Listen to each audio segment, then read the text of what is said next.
امام غزالی نے اپنی کتاب احیاء علوم الدین میں 4 قسم کے لوگوں کو گنایا ہے اور ساتھ یہ بھی بتایا ہے کہ ہر ایک سے کیسے ڈیل کرنا ہے علم کے حوالے سے۔ پہلی قسم وہ ہے کہ جو یہ جانتی ہے کہ اس کے پاس کوئی علم نہیں اور وہ اس کا اقرار کرتی ہے۔ امام غزالی کہتے ہیں کہ ایسے انسان کو علم دینا آپ پہ فرض ہے۔ دوسری قسم وہ ہے کہ جو علم نہیں رکھتی اور سمجھتی ہے کہ اس کو سب کچھ پتہ ہے، تو امام غزالی کہتے ہیں کہ بس اس کو چھوڑ دو، اس کے حال پہ چھوڑ دو۔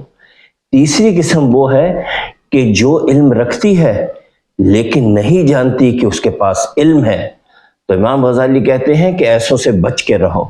اور چوتھی قسم وہ ہے کہ جو واقعی علم رکھتی ہے اور وہ جانتے ہیں کہ ان کے پاس علم ہے اور اس کا مظاہرہ ان کے انکساری اور علم کے اظہار سے ہوتا ہے، تو امام غزالی کہتے ہیں کہ ان سے لوگوں کا ساتھ آپ کو ہمیشہ رکھنا چاہیے اور ایسے لوگوں سے ہمیشہ چپ کر کے سیکھنا چاہیے۔